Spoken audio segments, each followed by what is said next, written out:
Welcome to Media Blender, your source for news, views, and information you can use here in Windsor, Essex. I'm your host, Loubna Fawaz. Let's start with our first story for this week, where veterans may have a new shoulder to lean on. Since late January, Veterans Affairs Canada closed 8 of its offices, including the local branch. Media Blender reporter Adam Albaba tells us what a local veteran is doing to change that. When Veterans Affairs Canada closed its Windsor office, many soldiers were left in the dark about where to get help. Now, an Afghanistan veteran is taking charge by helping those soldiers who've returned home. Bruce Moncur is one of the founding members of the Afghanistan Veterans Association of Canada. He was injured in combat from friendly fire and was discharged in September 2006. He says the new nonprofit organization will replace the old VAC branch, regardless of their issue, rank, or what war they served in. The association will be extending help to all veterans. For now, he will be working part-time out of MP Joe Comartin's office on Lausanne Road, but he will soon expand his office to a union building.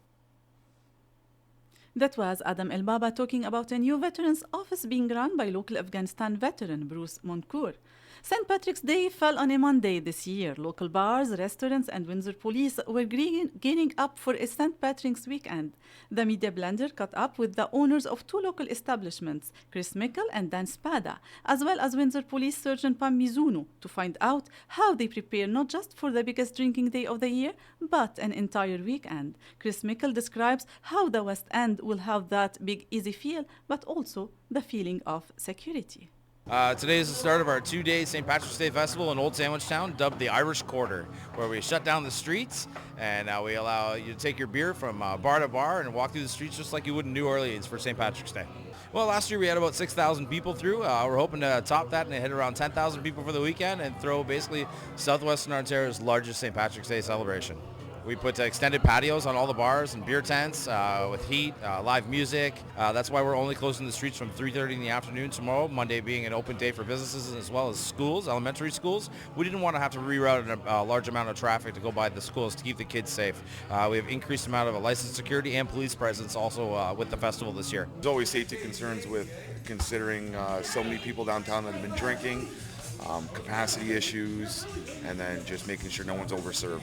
To be honest, make sure your staff is on top of the ball, you're on top of the ball, your bouncers are just checking IDs, making sure no one's being overserved, and just having a fun, safe time with everybody. That's it. Well, there's lots of advanced planning. We have to modify some of our shift schedules to make sure that we have adequate and actually above average coverage for the weekend, because we do expect, as historically, it's usually busy St. Patrick's Day, and because it falls on the Monday, it's going to be busy from Friday through Monday. So usually there's an above average number of calls, so we do have to plan for having additional staff. We'll use our specialty units as well. Public safety obviously is our primary concern. We want to be out there and be proactive so that everyone can celebrate and in a safe manner. That was Kyle Simpkins speaking with local bar owners Chris Mickle and Dan Spada, as well as Windsor Police Sergeant Pam Mizuno, about keeping people safe during the extended St. Patrick's Day celebrations this past week. We will keep in the St. Patrick's spirit, but with another angle. Media Blender's Darren Brickles takes a look at the hazards of consuming an excess amount of alcohol over the holidays. Many St. Patrick's Day revelers far exceed Health Canada's recommended daily limit of 2 to 3 drinks per day. Judy Pellish is a public health nurse with the Windsor-Essex County Health Unit. She says that most don't realize they are actually binge drinking, according to the clinical definition. Binge drinking is what we call drinking more than 5 drinks, and these are standard drinks, in one sitting. For a female, no matter the age, no matter the size, for a female it's no more than 2 standard drinks a day. And for a male, it's no more than 3 standard drinks in a day. Polish says a standard drink is considered a 12-ounce beer, 5 ounces of regular wine, or 1.5 ounces of liquor, and they are all equivalent and all get you equally drunk if consumed in excess. Another consequence of drinking too much is people sometimes get out of hand. Here's a Windsor Police spokesperson on their take. For most, St. Patrick's Day is a chance to blow off some steam, but drinking mass amounts of alcohol can end up badly for some. With the raucous atmosphere, smiling faces, and prolific amount of pitchers, it can become all too easy to put the green beer back a little too quickly.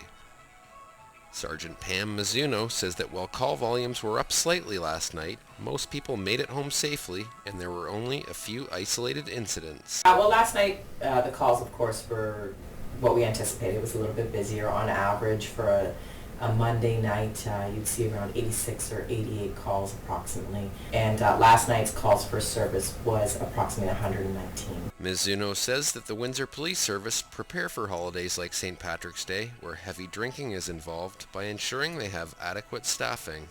They also bring out specialty units to help cover and control the large crowds expected.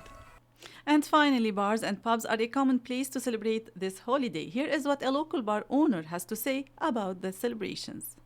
The Manchester on Olette is a favorite destination for Windsorites on St. Patrick's Day. Manager Jamie Greer says that they were at capacity from 10 a.m. until closing time last night and had more than 1,300 people through the doors. They also went through more than 25 kegs but had very few incidents. Greer says it is the eclectic clientele and pub rather than nightclub atmosphere that accounts for the safe and friendly atmosphere. I think our crowd, our clientele, almost governs themselves. We try to make it feel friendly and accessible to all walks of life. We always joke that our clientele is from 19 to 90. Greer says the staff also make sure to cut people off before they become too intoxicated so no one harms themselves or other people, and everyone has a good time.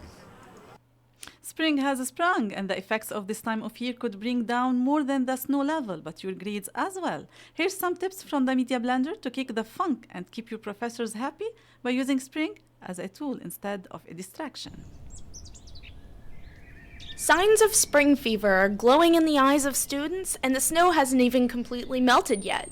Instead of sulking, go for a quick jog to get some fresh air before sitting down to work.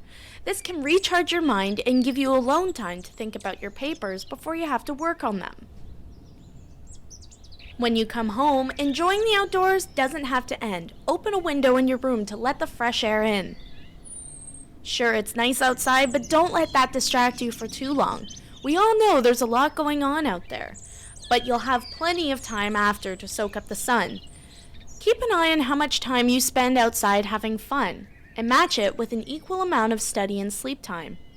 Instead of having the same old craft dinner, go outside and barbecue some hamburgers. This'll give you more time outside while still being productive. And remember, school isn't over just yet, so enjoy it while it lasts. Wow, spring is at least here. Mike Drucker, comedian and current writer for The Tonight Show with Jimmy Fallon, took time out from his busy day to speak about what it's like working at Saturday Night Live with the likes of Amy Poehler and Maya Rudolph, and what it's like at The Tonight Show. Our reporter Stacey Janzer wanted to know what it's like to see musicians like Billy Joel live, who tonight will perform for the first time on late night TV in 13 years on The Tonight Show. I read Jimmy's tweet that Billy Joel will be on the show tomorrow performing for the first time in 13 years, which is really exciting. Do you think that you guys will get him in a skit as good as Ooh with Michelle Obama or a lip sync off? I actually don't know what they're doing with him. You never know with our show. Like stuff can always happen last minute. I know I'm going to definitely try to sneak into the studio and watch him practice, but I actually don't know. They could be, but I actually do not know. I wouldn't be allowed to say if I did know, but I actually don't. Now, when you heard that Jimmy was going to be the new host for The Tonight Show, did you think that you'd be writing for him there? And was it ever an aspiration for you?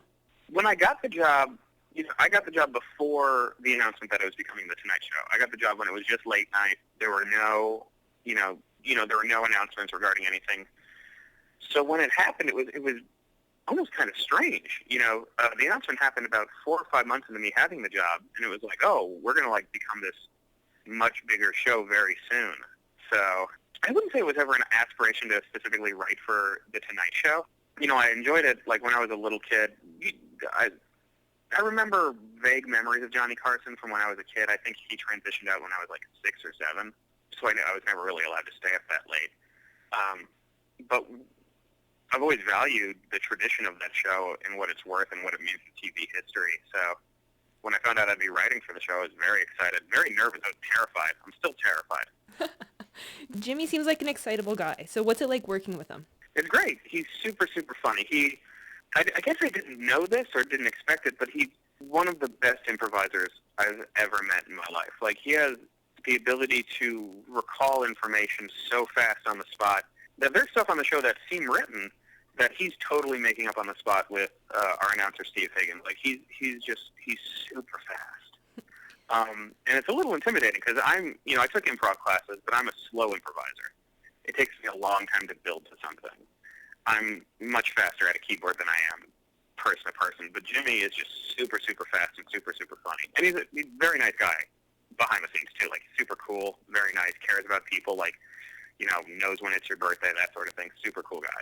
So what's a normal day for you? A normal day for me actually starts the night before. The night before a show, one of our producers will send us, a bunch of news stories, what's big that's happening, right now, like a lot of stuff in Ukraine, stuff like that. And then, like, smaller stories that are dumb, small stories you'll see on, like, Reddit, where it's, like, like the world's fattest dog or something. And then,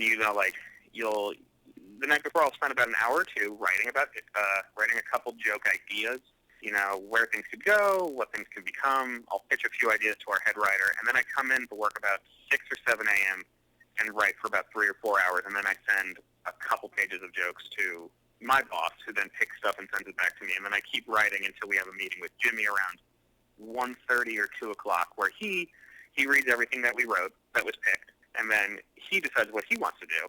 And then sometimes we'll write a little more, sometimes it'll be like, oh, I'd like to do a little more on this news story, or I'd like to do a little more, or hey, there's this March Madness thing. Can we get something on this angle for March Madness? So we'll write a little bit more sometimes. And then we bring in a rehearsal audience, which is different from the real audience we tape in front of. And we'll try the jokes, cut it down, and then, what you see on the show is the final result. Now, was your first big job writing for SNL? My first, I started by doing stand-up. I was never a staff writer on SNL. I was a freelancer, and I was also a freelancer for Late Night with Jimmy Fallon for a little while before I became a staff writer. And that just meant, like, every day I'd send in a bunch of jokes, and I was only paid for what got on the show, which fewer and fewer shows are doing. It's a harder way to break in than it used to be. Mm-hmm. More people are now breaking in via, like, Twitter and YouTube. So I was sort of like the last wave of people who could do that.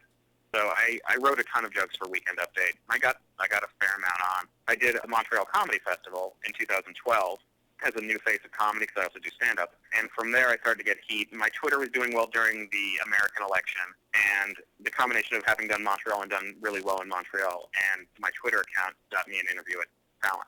I did read up that Zach Braff did a skit based on you. Yeah. Well, I was an intern at SNL for a long time. I left a good impression on a couple of the writers, who were very nice, who were super nice. Writers, Paul Appel, Emily Spivey, Amy Poehler, and Maya Rudolph were all super cool and nice and gently made fun of me in that sketch in a very nice, positive way. Thanks, Mike, for taking the time to speak with us. You can watch Billy Joel and hear some of Mike's jokes on The Tonight Show with Jimmy Fallon tonight. This has been 5 Minutes with Mike Drucker.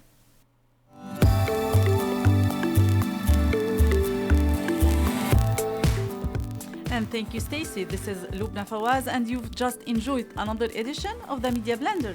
Join us next time again. Bye.